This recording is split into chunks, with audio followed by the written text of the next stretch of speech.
Hello, everybody. Welcome back to the Voice of College Football Ohio State Primetime Live. I'm Ryan Stano, I'm Garrison Gaddy. and we're back here. We're doing a live show. Sorry, we're a little bit late. We had some technical difficulties that we had to get sorted out. So just wanted to make sure that was all taken care of before we went ahead and went live. So we're here with the call-in show. It's a lot of listener-driven content. So whatever you want to hear us talk about, we'll talk about. I know there is one piece of business that we probably need to get to here first, though, and that was the big news of the injury to Seth McLaughlin. And Seth McLaughlin is now out for the season with a torn Achilles that he suffered during practice this week. So he's gone. Ohio State loses their second offensive lineman to a season-ending injury on the season, and now they have to reshuffle the offensive line again. So when you first heard the news, what were your thoughts, Garrison? Holy crap. Shit. It sucks because over the last 2 weeks, we've seen this offensive line get somewhat of an identity after the Nebraska game. 2 games over 170 rushing yards, as we talked about. I think the starters haven't had any penalties. But going into a game like Indiana, where they do have a really good offensive line, it sucks. I don't know how else to say it. And also, what do you do with that position now? Do you bring Carson Hinsman back over to center? Do you leave him at left guard where he's having a lot of success with Diamond Jackson on the left side? Do you bring in Pegula? It's which I'm guessing they're probably going to have to do. It sucks. What were your thoughts? Yeah, my thoughts were kind of along the same lines of you. I heard rumor about it before it became widespread knowledge. I had some people text me say, "Hey, pretty sure this happened. It seems like he's down for the season." And at first I didn't really want to believe it. And then after that, your mind just comes and races to how they're going to reshuffle. Yeah. And my first thought was they're going to reshuffle, going to move Hinsman to center, and then they're going to move Siravel to left guard, which is exactly what they did. Yep.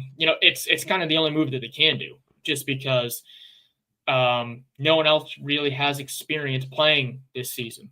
There were thoughts they might have Josh Padilla go to center, but that didn't seem like the answer with a guy who hasn't played really all season. They don't have that continuity with him, and with center being the most important position on that offensive line, with calling out protections and making sure everyone else on the line is set, you can't really go with someone who hasn't seen the field with the rest of the first team, with the rest of the first teamers. So I think this was, the reshuffling that they did, it was kind of what they had to do.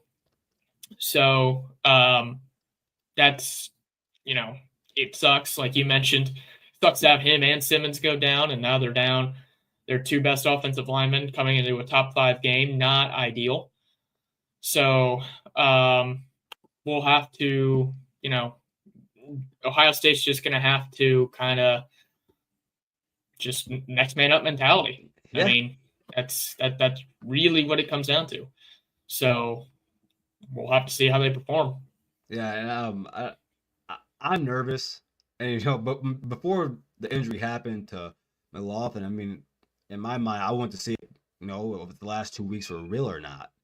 Now it's like, good. Oh man! But at the same time, I'm happy we have Will Howard. I'm happy we have a mobile quarterback, because I think his legs are going to be more important now, more so than it has the whole year. There's been situations all season where he has gotten out of sacks, where last year with the core they would have been sacks, and now he's gonna have to do that even more so, unless this offensive line comes out and they hit on all strides from the get-go. I'm not gonna be overly positive and think that's gonna happen, but it's tough. Well, it's tough. I think you make a good point with Howard being a mobile quarterback and how I think that is going to. I really do think that's going to help the offensive line because if Howard can buy a little extra time in the pocket, Mm-hmm. then that gives receivers just that extra second and a half or half a second that they need to get open. And also, he can take off and run with it. If this were to happen with Kyle McCord last year, this team would be cooked. Like the offense, specifically in the passing game, uh, there would be major issues. Now, Yes. the run game, I'm not as concerned with just because Quinshawn, I mean, he was running over dudes in the last game against Northwestern. I mean, he's a Yeah. strong dude. He's not going to be taken down with just, one arm tackle of a defensive lineman just kind of getting in and stretching out a hand just because he got pressure up the middle. Um, I do expect to see a lot more outside runs. I expect to see more runs to the right side of the line. Um, Yes. even though I'm not entirely confident with that side either. But Mm-hmm. right now, that's the stronger side. You'd rather go towards Fryer and Shabola than you would with Sierraveld on the left side and having to deal with. Yeah. I still think he can run up the middle. I mean, Hinsman's got a whole year of starting at center experience. He did all last year. Well, I didn't think he did great. It's nice to at least have a guy who started for a whole year to come up in Yeah. this situation. No, most definitely. And like, and good point. Yeah, he was there all last year. Of course, he knows the offense. He knows the verbiage. I would imagine he does, and especially because when McLaughlin first came, there was still a conversation whether who would play center and who would play guard. So it's very important. I mean, you bring up the run game. Uh, I would like to see us go to more of like a zone look. That way allowing Travion and Junkins to pick where they go. Of course, you still have to make holes as an offensive line, but I mean, it Yeah. allows them to use their ability more so than our offensive lines. You hit the nail on the head about the right side of the offensive line. I'm not um too keen on thinking that they're gonna out of nowhere be really good. They haven't been bad this year. I'll give them that. They haven't been No. bad.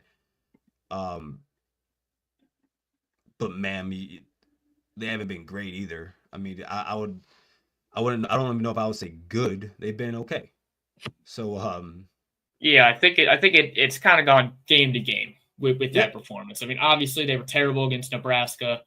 That kind of send shudders down Ohio State football fans' spine when Yeah. that rushing performance came to be. But again, with the experience that they do have at running back, the experience that they have with the skill positions, and with Will Howard having 4 years or 3 years of starting experience coming into this year, I do Hmm. ultimately think the offensive line is going to be fine. But it just I feel really bad for McLaughlin because he was having an Yeah. All American kind of season. Yeah. He'd already accepted an invite to the Senior Bowl, so he was going to go there to help increase his draft stock. He came to Ohio State for a reason. Like he wanted to win a national championship and be one of the central cogs that could help them do that. And Hmm. now he just has to sit on the sideline and hope the rest of his teammates can step up. And it sucks. It's the unfortunate part of this game that we love. Exactly. And I mean, and this was the one position group where we could not suffer this many injuries, if any at all. I mean, and for it to happen, I mean, we've had 3 injuries, but for it to specifically happen to our left tackle Simmons, who was playing like an All American and who was rising fast up the draft boards, and then for McLaughlin, I mean, also like you said, playing like an All American. It's just I think we both agree those are the two most important positions on offensive line: your center and your left tackle. If you have a right-handed quarterback, so yeah, man, like I said, it's tough. It sucks. Um, at the same time, though, it doesn't pull me away from how I feel about this game on Saturday. Um, I'm still pretty confident about it. I still think we pull away late.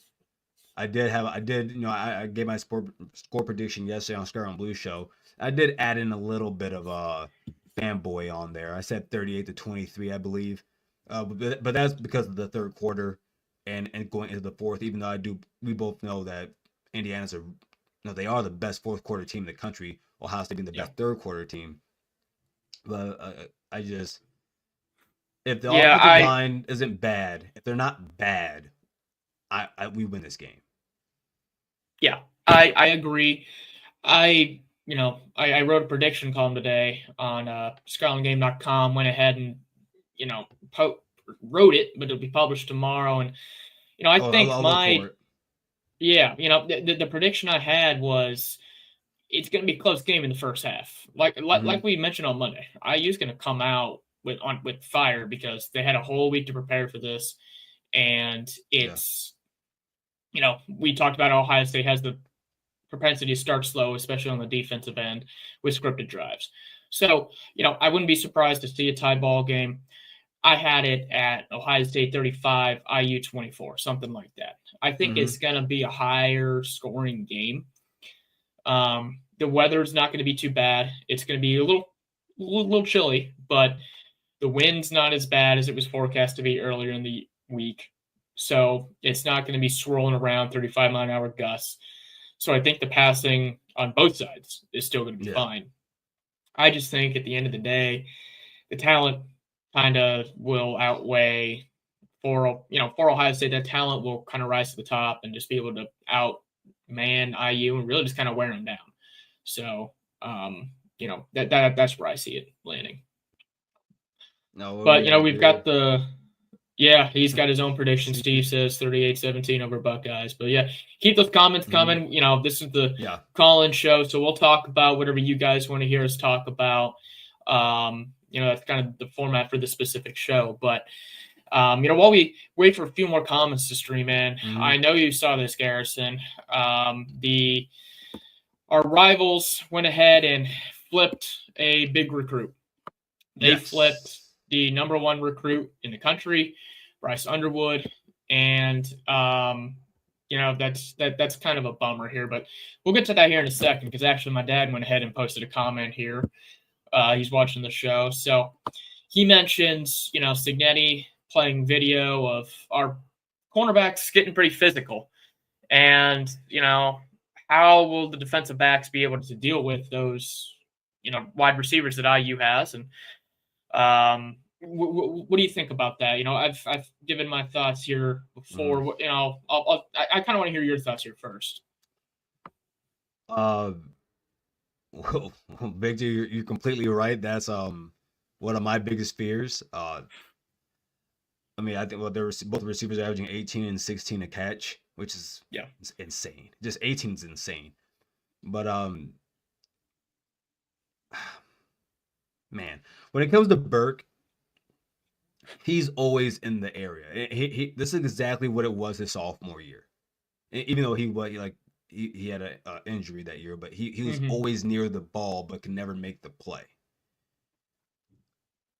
I have to believe that guy is gonna show up when we need him. It's the Oregon game happened. There's been other games where it's happened too, but I have to believe he makes that change, or that jump that he made last year. When it comes to Igbenogson, yes, he's handsy, very handsy, probably the most handsy corner in college football. But what I think what benefits Ohio State for this game, specifically for the corners, I think we have the best tackling corner tandem in college football. And I think, thankfully they're not small guys. They're not like Indiana's top corner who's 5'9". These are not small guys at corner. It also helps that we have Ransom and Downs back there, Hancock and other corners like Jermaine Matthews that we can bring to the game who get clock, who I think can also contribute some great minutes. So if they are holding their wide receivers and I have to think that they're gonna get some catches. They're gonna get their plays off. To your point, make the game tough. Yeah, to your point about Burke always being in the area, a lot of the issues, it just seems he doesn't turn and locate the ball fast enough. He he runs with the receiver. When these guys are making catches, he's never that far away, like you mentioned, but he just never seems to be able to locate, turn, and bat the ball away. Igbenogson is one of the most physical corners in the country. He's good for at least one holding or pass interference penalty game. And Cignetti knows that. He's shown the film. Yeah. So Rourke's going to go after him, and quite frankly, he should. Especially if they need a 3rd and long. Just throw it at Igbinosun. He's probably going to do something stupid, and get too handsy. And then if that happens, then Knowles will get mad. He'll pull him off the field, put Matthews in. Yep. But I do think that, that is a concern. And, I've talked here to my dad about that, and, he shares that concern. And Steve seems to think that the corners won't be a problem if the defensive line gets the quarterback. And that's a very good point there, Steve. If the front 4 can do their job, get some pressure on Rourke, even if it's just up the middle so he can't step up into that throw, that makes the cornerback's jobs a lot easier. So, you're definitely right there where it's going to be up to Jack Sawyer, JT, Tyleek, even the rotation guys, Edric Houston, Caden Curry, Ty Hamilton. It's all up to those guys. And Knowles has gotten a little bit more frisky sending in the linebackers on some blitzes. Sonny Styles got the quarterback a couple times last week. So I do think pressure is going to be key as well.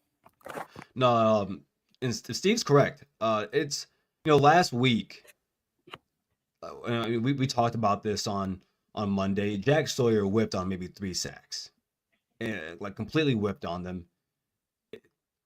And JT was really quiet that game too. And I think about it, we didn't mention him on Monday, and for reason. So it's going to be very important for those guys to do so. I think on Monday you brought up Tyleek Williams coming up the middle on pressure. I think that's more important than the other 2 guys on the edge. It's going to be so important that Tyleek Williams, our best offensive lineman, gets pressure. He's really good in run stopping, of course, but he's a very underrated.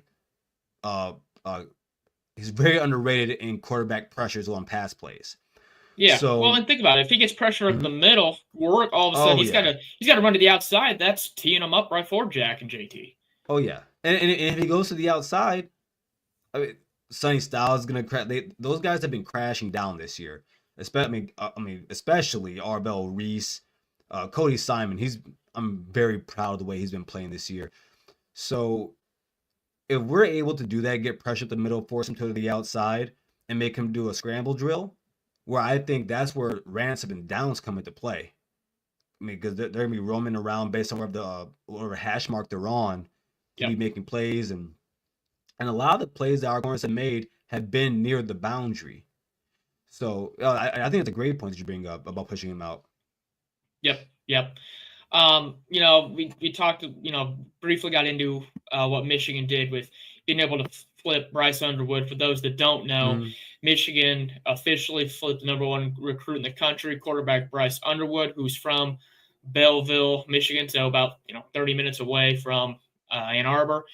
And to Steve's point, these were the numbers that were kind of getting floated around, at least early on their push. It was $10.5 million over 4 years. Yeah. No official numbers have come out, but I think it might be a little bit more at this point, because when those numbers were reported, Underwood had that Instagram post that said he was staying at LSU. So my guess is that the bag got bigger. I'm going to say the bag got bigger for him. What are your thoughts on them flipping Underwood? Well, I think it's important for that university. I think it's important for that program. And even more so, it's important for Sharon Moore. I think it buys him 3 years at least. It's big for recruiting. I mean, if you get that quarterback, he's also the number 1 player in the country, and rightfully so. He's really good. In high school football terms, he's great. Other guys are going to see that, and guys are going to flood into your program. They want to play with him, whether it be from recruiting or from the transfer portal. At the same time, I think it was and there's nothing wrong with being desperate, but I thought it was a very desperate move from Michigan. And whatever those numbers are, nobody refuted them. No one in Bryce Underwood's camp refuted that number. And so, for me, in my mindset, there's other Michigan fans I talked to that I think the same way. It's PR wise, look wise, it's bad that you had to pay. You have to do all of that just to flip a kid that's down the street from you. I think outside of Ann Arbor Pioneer, that's the closest school to Ann Arbor, or high school. So And possibly, the reason they got that desperate over the last 2 years has been 3 top 10 quarterbacks out of the state of Michigan. What you talk about? C.J. Carr, um, shoot, who's the kid at Oregon? Uh, Oh, yeah, Dante Moore? Dante Moore, No, yeah. and there's one more I'm missing. But I mean, I understand it, and this is a kid you couldn't miss on. You couldn't Yeah. let him leave the state. But at the same time, like I said, it looks, it's a bad look.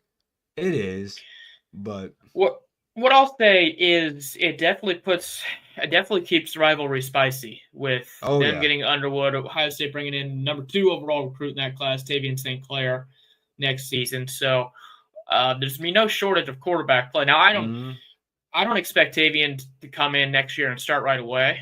I think Julian Sayin right now is probably the leader in the clubhouse, but that I don't think it's a big lead. I mean, Devin Brown, he's been hanging around. I know he wants to stay.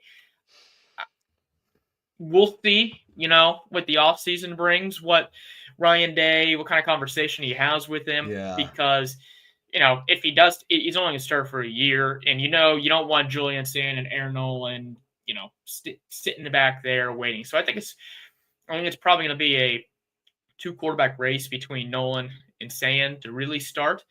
But I'm not even Lincoln Kienholz. He's gone. So Yeah. I'm not even really gonna bother that. I mean, yet. I think Air's gonna leave. I think whichever of Julian or Air loses the battle, I think they're gone. Mm-hmm. I'm not gonna say St. Clair doesn't have a chance to start, because if he can come in and I'm beat in out that those camp. guys. I'm in that camp. I'm not going to say it's not possible, but I'd think say that either one of those guys has a slight lead just because they've got a year in the offense. Yeah, of course. For me, and that's the most important part, that those guys have time in the offense. But for me, I don't think Devin Brown's going to start next year. If Julian's saying that, I have seen enough of Devin, and I'll say this first.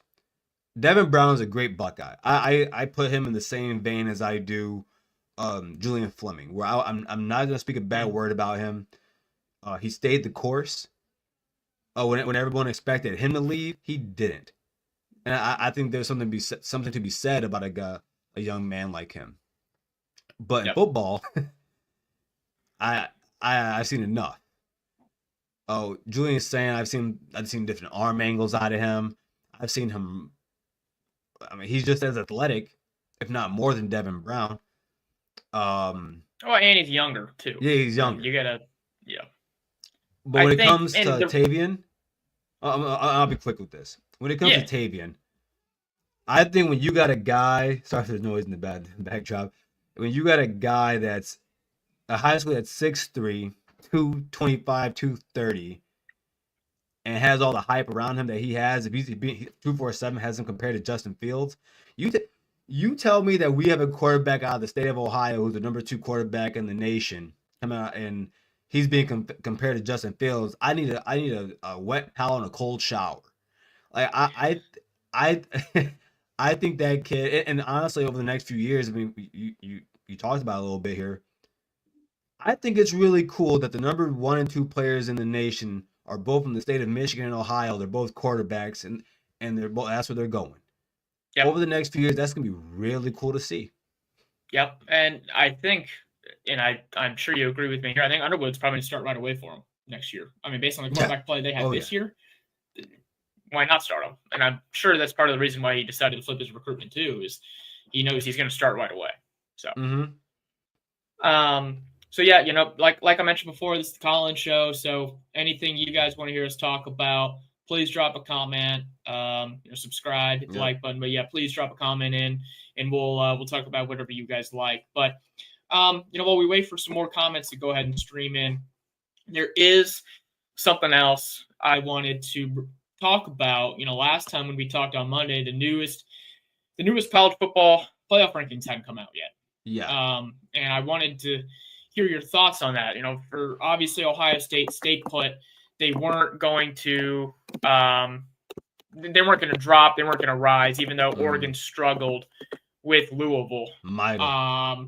But Wisconsin. I'm sorry, Wisconsin. I'm Yeah. sorry, but I was interested how they reordered some of the ranking. Putting Boise State as one of the first round buys, dropping BYU down to that 12 slot. What did you think of their ranking? I mean, I'm more concerned about what the bracket looked like. I thought that same Boise at the 4th spot was kind of off to me. Who is Boise beating? Like who's their best problem? Well, no, their best win is their loss to Oregon. That is their best win. And so, I don't know. I don't necessarily. I don't have a problem with the rankings. I just have I have more of a problem with the format of how they put together this 12 team. I would have preferred that had they done 8 or 16, because I think that's a better way to do it. Yeah, I mean that ship's sailed. Yeah, it's sailed. What they probably will do, they probably will expand to 16 here in a couple of years. Mm-hmm. I mean, it'll only get bigger. And then do you have the bracket pulled up right now?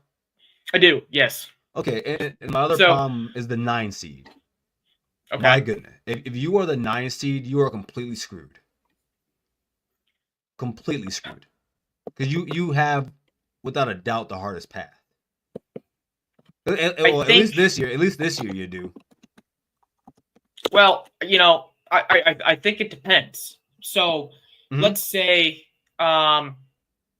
let's bring it back to the game this weekend, Ohio State IU. If IU loses to Ohio State, they will have 1 loss. They'll likely drop down somewhere in that 8 or 9 spot. Notre Dame has a tough game coming up this week against Army. I know a lot of people don't think Army, who have they played, their schedule's not very good. It's, they run a gimmick offense, but they're undefeated for a reason. They can control the clock, and they can do a lot of things that a lot of teams aren't prepared for. So Notre Dame loses that game, they're out. Yeah. Because they would have losses to Northern Illinois and Army, both of them at home. They're done. And, the 9 spot, if it's an SEC team that has to travel north, I would agree with you. They would have one of the toughest times. I mean, the weather here, it snowed today for the first time this winter. How bad was it for you guys? It wasn't that bad. It's snowing right now, but when I woke up this morning, everything had already melted. So it's still probably 2 hours, like maybe 2-3 hours for us, but it was rain, hail, and snow. Yeah, and imagine Alabama or Tennessee have to come up and deal with it. I want to see it so badly. Ole Miss, I want to see it so badly. I do too. I mean, come on, they're not going to know. There's a reason why they never come up here in the north anyway. They always have their. Alabama always has their Mercer or Texas A&M, Corpus Christi, whoever before the Iron Bowl. They don't want to travel north to play someone good. So I think that would be very interesting. It's just going to be fascinating to me how everything shakes out, especially if the committee seems to think that the ACC and the Big 12 are a one bid lead. And Steve was talking about this playoff game in December at the Shoe. I mean, that's like we talked about. That'd be a great home field advantage, especially if the weather's bad. But yeah, I do agree. The bye week would be nice, especially for a team that's as injury riddled as they are. I definitely agree. I mean, I guess this is what I mean when I say the 9 seed. So yeah, right now it's Alabama. You play Notre Dame. Yep. And then right off the back of that, you got Oregon. Yeah. And then if everything goes right, you got Ohio State. Whereas, Ole Miss would get Indiana. Georgia Penn State would be a good matchup, I think. But I don't know.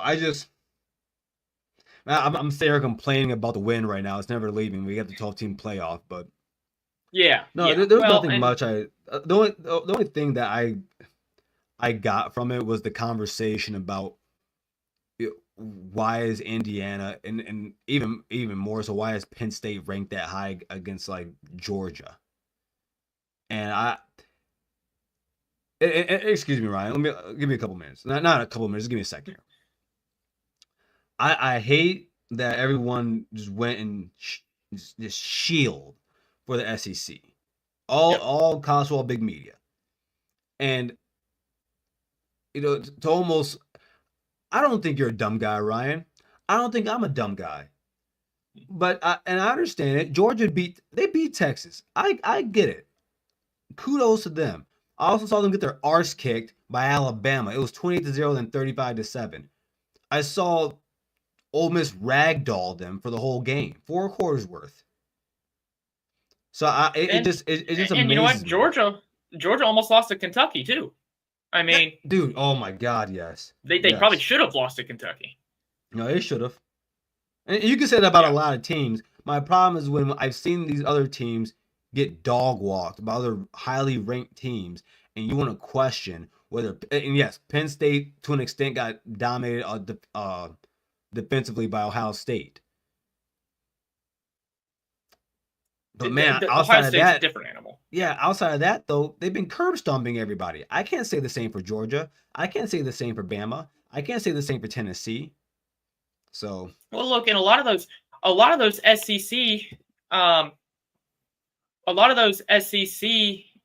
teams, they don't have any. Just win your games. Everyone's talking about, the schedule's so much harder. Oh, the strength of schedule, like if you want to be in the playoff, win your games. That's Indiana's won all of their games. They can't control that all of a sudden Michigan, off a national championship with an asterisk, has all of a sudden fallen apart and they suck. They can't control that. Can you say that? Can you say it again? They've done what? Nothing. Michigan sucks. They've fallen off. They've fallen off. Okay. Yeah, they've fallen off. I mean, there's not. You can't necessarily. You can't blame them for Washington, who also played in the national championship last year, falling off a cliff because they lost their coach. That's not under their control. All that they can control is winning their games, and that's exactly what they've done, and that's why they deserve the ranking. Ohio State's done the same thing. They went out. They've already played 2 top 5 matchups. They're about to play another top 5 opponent, and there's, it's just the water carrying for the SEC. I'm just over it. Yeah. And I know a lot of Ohio State, Big Ten fans in general, really just fans of any other conference that are over it. I could go on and on about that, but I don't think anyone wants to hear me constantly rail against, that for another hour. You want to bring in our guest? You want to bring in our call in here? Yeah, go ahead. All right. Yeah. 1 second here, Dr. Buckeye. Yes, gentlemen, how you doing? Good, yourself? Good. How are you? I'm doing well. I'm going to chime in with a little bit of input on the which you guys were just talking about, the SEC Big Ten comparison and college football playoff overall. But I did want to talk Buckeye show, so let's talk a little bit of Buckeyes. I did want to say I found it interesting that fans were jumping off of bridges over the Hinsman injury earlier this week. I should say the McLaughlin injury this week. Now Carson Hinsman taking over at center. I just wonder what you guys' thoughts were. I don't know if you guys addressed this earlier on the show. I didn't get a chance to catch it. But when you look at it, I mean, some teams should be so lucky as to have a center that played 12 games last year, at guard that can just move into that position and take over. And I think that, I mean, obviously there's a few things at play here. It happened at this time of the year. It would be one thing if it was the first week or 2 of the season, or if this happened in August. I think we'd all be singing a little bit of a different tune here, or maybe a lot different of a tune. And obviously the level that he was playing at, up for the Remington, possibly maybe an All-American candidate. But just overall, I mean, what are your thoughts on it? Do you think there was an overreaction to it? And also kind of maybe second part of that is do you think there's a larger concern with Austin, maybe a guard, than there may be with Hinsman at center? What do you think? Yeah. Well, thanks for calling in here, David. What I would say first here is, to the first part of that question, I mentioned earlier that Hinsman having starting center experience last year is a massive deal for, this injury happening. If they didn't have someone who had that experience, they'd be screwed. So having him being able to slide over, I think, is massive. I'm not sure, though, that it was an overreaction just because McLaughlin, he's been the best offensive lineman the Buckeyes have had all year. I thought he was even better. He was pretty close to Simmons. Between him and Simmons, it was a toss-up. Mm-hmm. They were both by far the best linemen that they had. And with him having to call all the protections and having 4 years experience doing that, he did that down at Alabama too. So this isn't his first rodeo. I think it's a huge blow. But like we talked about, Garrison, having him start last year, I think kind of cushions the blow a little bit from what it could have been. Yeah. And I'm right there in lockstep with him. I am more worried about Austin at left guard. I think it was it week? Okay. When did he get in? Was it week 2? Week 1? Yes, Ciraveld started. Yeah, he started. Yeah, I think week 2, week 3. Yeah. And I told my co-host Bryce, I said, I never want to see him on the field again.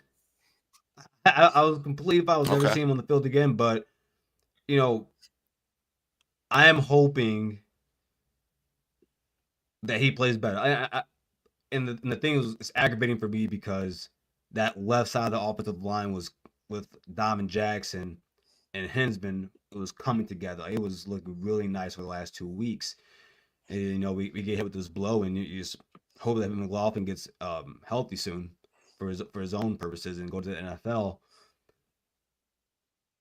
But yeah, there was somewhat of an overreaction.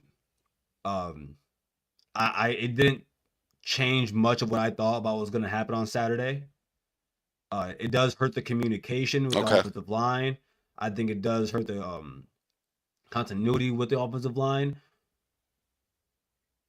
At the same time, these are all guys that have started at Ohio State now. Every single one of these guys have starts at Ohio State. So and as we said earlier, as you brought up, Hinsman has starts at center. He started for a full season. That has to count for something, and it has to mean something. So well, thanks for calling in here, David. Appreciate it. Yeah.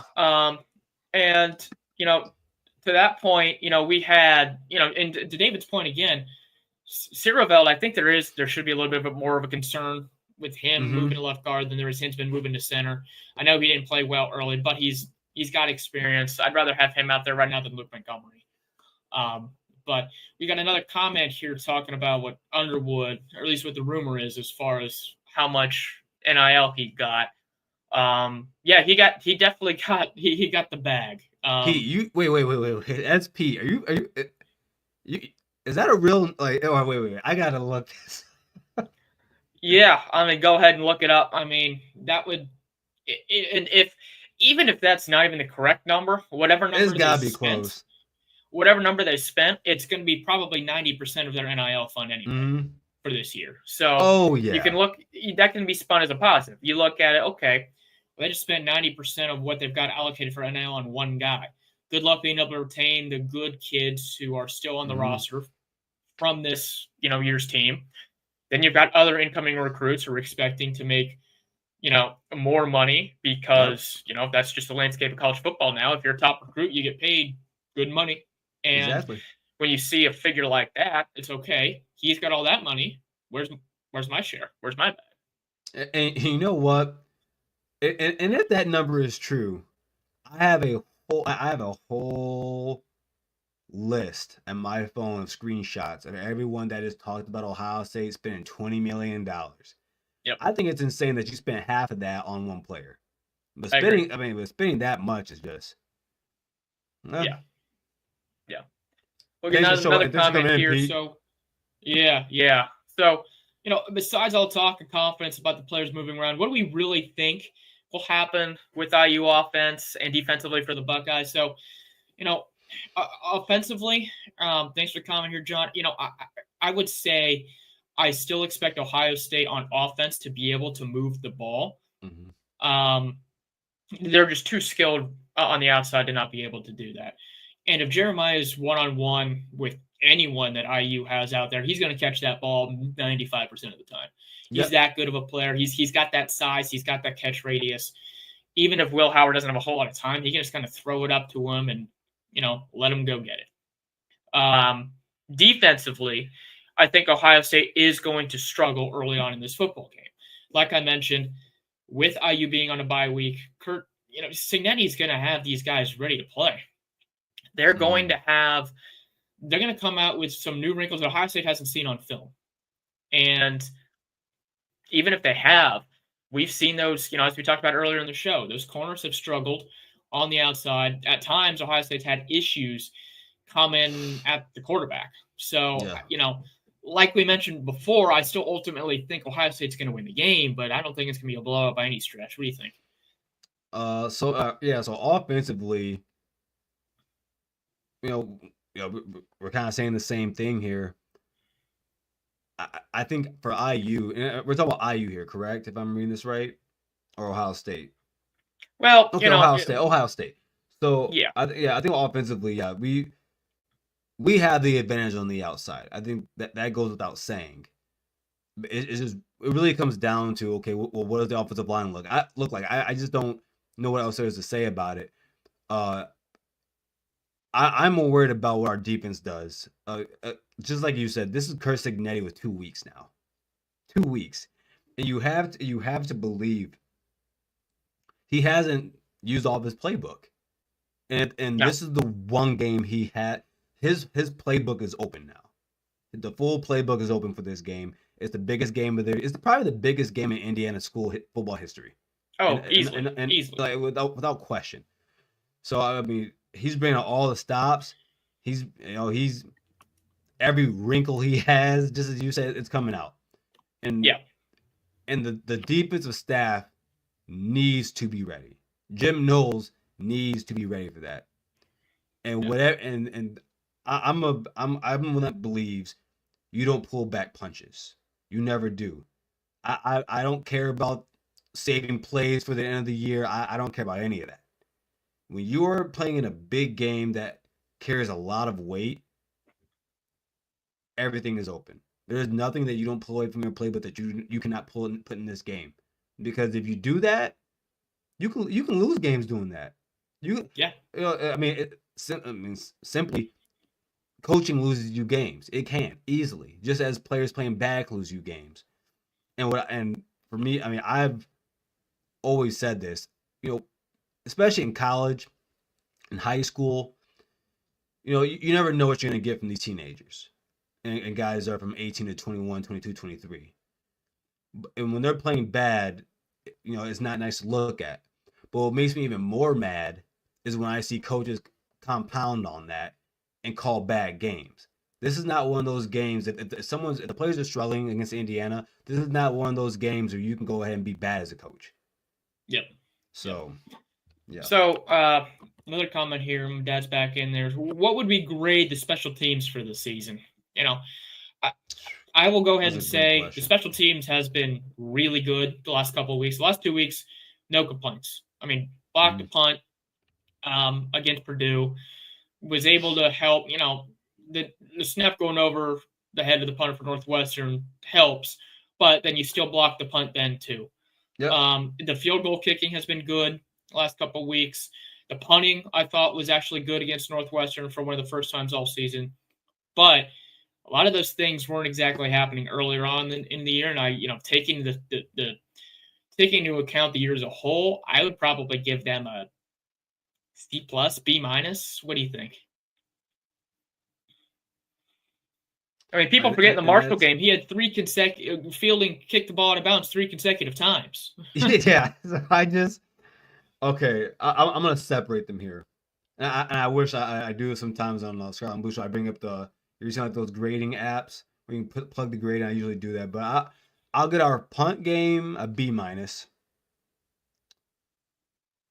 C+. B-. I'll give them a B-. I'll give our kickoffs. Okay. I'll give them a C. I'll say this: they've done a decent job in the return game, not allowing big returns, Yes. and that's something Yes. IU does well. So they're gonna have to Yes. be on point with that again.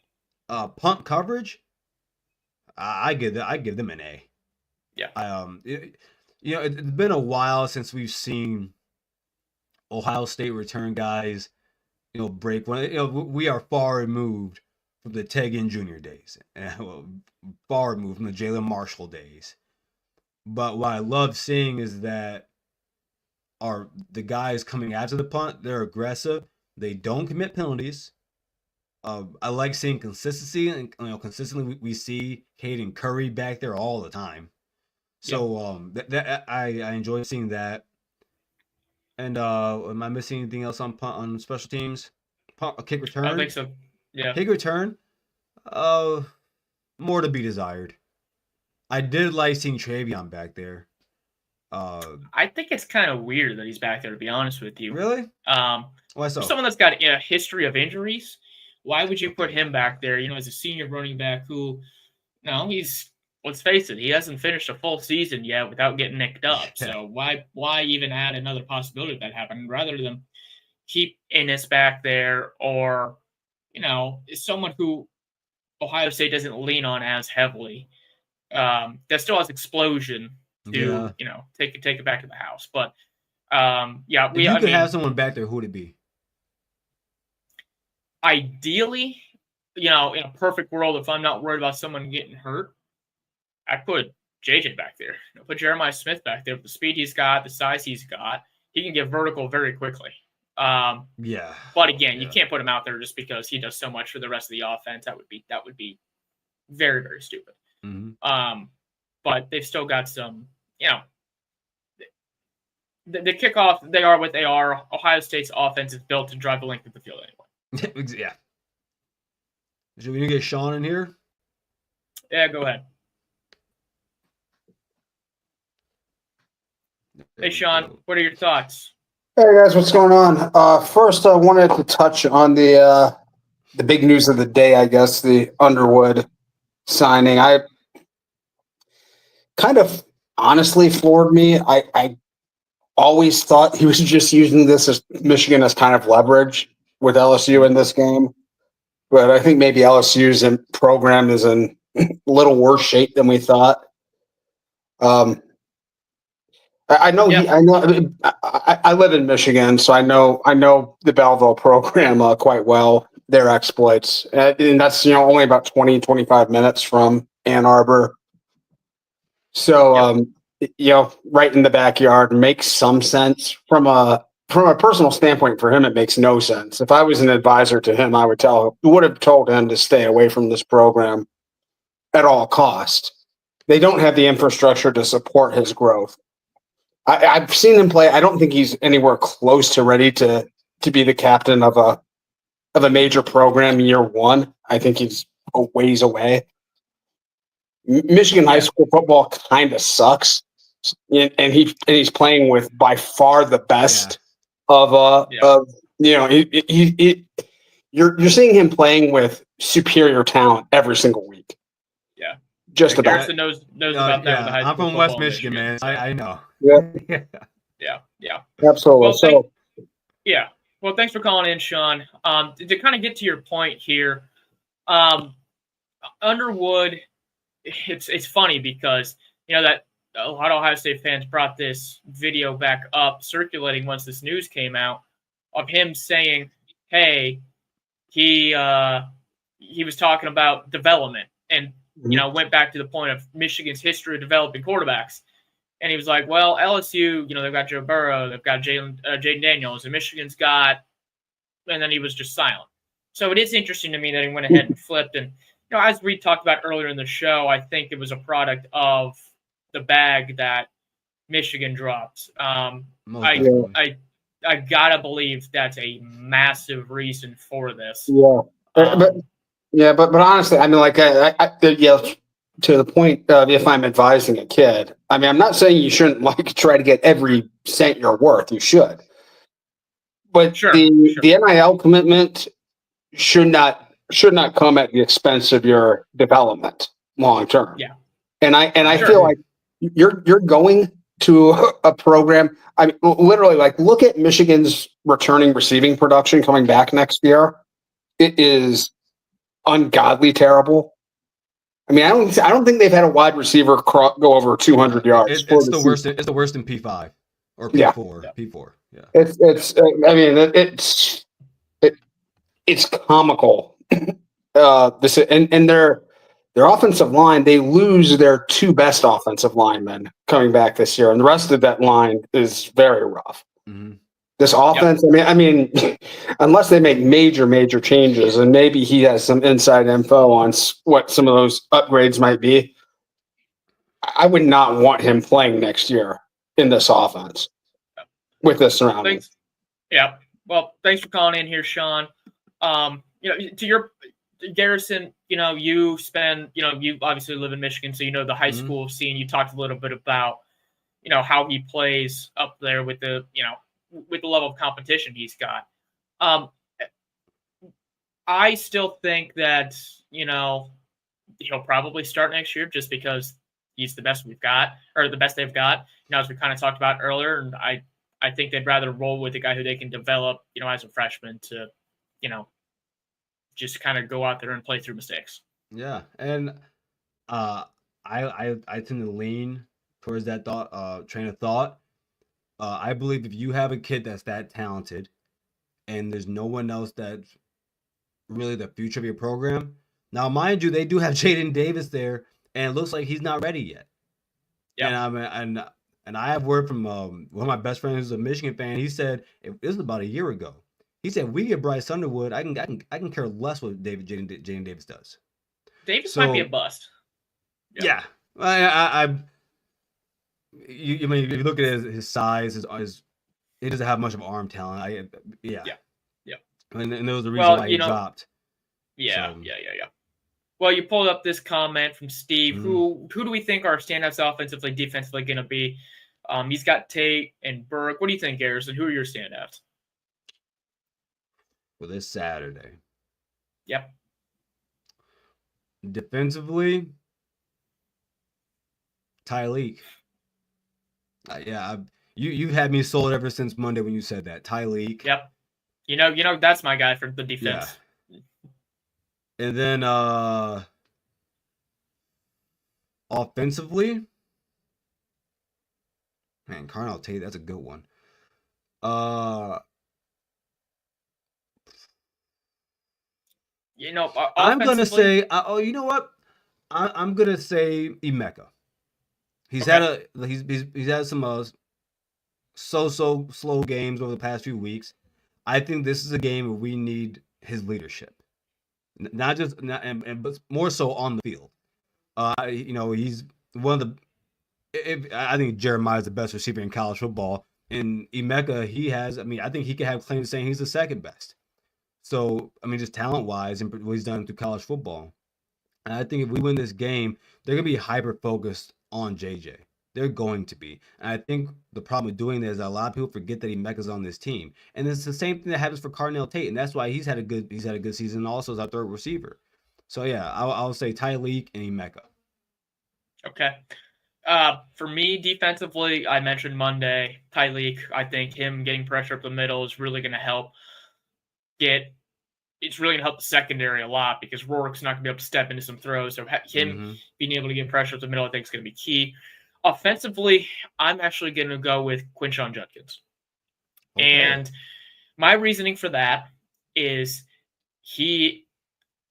I think he's been the best back the Buckeyes have had. I think he's been better than Trevion. Really? I think, yeah, I do. Quinshon's had more explosive runs. He's had more aggressive runs. He's run over dudes. And they've trusted him, quite frankly, a little bit more. He had that fumble in the Oregon game. That was really bad. But they've even used him in the passing game. He had a passing, he caught a pass for a touchdown against Penn State. In one of the recent games. I think it was actually Nebraska. But he's useful in both phases of the game, passing and rushing. And as we saw, just like Trevion, he can lay a thump on a block. The Penn State game, he had a couple great blocks. And I think if Ohio State's going to have issues up front, they're going to need the back to step in protection every now and then. Mm-hmm. They're going to need to chip someone on the outside before they go to a route, or they're just going to need to stay in and help someone keep from rushing it up the middle, with that revamped middle with Sierreveld left guard, Hinsman at center. So I think if Judkins is able to set the tempo early on with the run game, kind of settle the offensive line down a little bit, instead of them back on their heels protecting the passer a lot, want to get them down on their toes, moving forward in the second level, and actually making some blocks to help the rest of the offense get in a rhythm a little bit and, start out the game with a little bit of confidence. So that's who I have with the two standouts. I wrote down a note for something else to come back to later after the season about who's better between Travion and Judkins, because I vehemently disagree with you on this. Coming into the season, I thought it was gonna be Travion because he's been really good when he's been healthy, but Judkins he runs with a different kind of anger. No, he does ferocity, but he does. I don't want to sound like I'm poo-pooing him, but I think this is the best version of Travion that we've seen in his tenure at Ohio State. I think he's laying the wood more. I think he's a little bit better at pass blocking. He's more explosive, as we both know. And then he's a better pass blocker for sure. Yeah. And then there's something that I think he can do that. I mean, we haven't seen Judkins do it, but I don't know if he could. When Travion went out to the X receiver spot and ran that in and out, that in and up, or in and out, or in and out, fake the slant on a jab, bust it outside. I don't know a lot of running backs that can run that route. It's a simple route, but the fact that he ran and then caught it over his shoulder, I look at all that. I will say that I do believe Judkins is better in a box. I believe that if you, within the tackles, I don't think they're close. To be honest with you, I think that his Judkins' cut ability is better than Trey's. Oh, Judkins has the best stiff arm in college football. My goodness. And we know how good his spin move is. The EA Sports College Football had to change it because it was so damn good. I find funny he was the only player that had that badge on the game. I know. Well, and the coaching staff clearly trusts Judkins a little bit more. I mean, he's got. Do you think they trust him more? Or do you think they trust him more, or do you think they're just trying to limit Travion's carries? It might be a little bit of both, because Quinshon's got 121 carries in the year. Henderson's got 89. But Henderson's yards per carry, he's at 7.4. Judkins is at 6. So when Henderson's, it's not a huge difference. Yeah. But I mean, look, I think they're both really good players. Don't get me wrong. I love them. I love them both. I've been a Travion fan ever since he came in as a true freshman. But I think for this specific game, with the way IU's defense is going to be trying to push the inside of the offensive line because of the injuries they've sustained, Judkins is a little bit better, squeezing out of that box faster and with more. Again, he's got more power, so he can spin off tackles easier. So I think that's why he's a little bit of a bigger player for this game. So Dad. I love this comment. I love this comment because through all the shows I've been on this week, this is the one thing I've come back to, and I did early in the show tonight. With the way the offensive line is right now, we need his legs. We need them, and it's not just the run game. We just need him to avoid being sacked, especially, my goodness, their defensive end number 6. They're on the left side because he's gonna be over Fryer. Who knows? I don't have all that much confidence in Fryer. So it's his legs. And it can be easy sometimes to save the quarterback, but in this instance, I agree with this also. I like this take. I mean, I also like the Cardinal Tate one too, but yeah, definitely his legs have to be used in this game. Yeah. I mean, I definitely think Howard is going to need to be able to create stuff inside and outside of the pocket. And, to your point, you were talking about Mikhail Kamara from, their defensive line position. IU, he's someone who's got a quick first step. So Howard's going to have to be able to not only navigate that in the moment, but also, I think pre-snap, a lot of the protection stuff, he's going to have to recognize that as well. Now, again, Carson, he's got the experience calling the protections because he did that last year too. So I'm not overly worried with that, but I think Howard, I think my father's right here. He's going to need to use his legs. I think Chip's actually going to call a little bit more, read option or maybe even some design quarterback keepers early in the game to offset an aggressive pass rush to kind of, again, protect the offensive line a little bit. Yep. All right. Well, it's a good call-in show. Thank you guys for all of your comments. We'll be back. I think, me and Garrison will be back on Monday. We'll have some other shows here on this channel, specifically after the game. So keep it locked in here. But other than that, I will talk to you on Monday, Garrison. All right, man. Look forward to it. OH. I know, baby.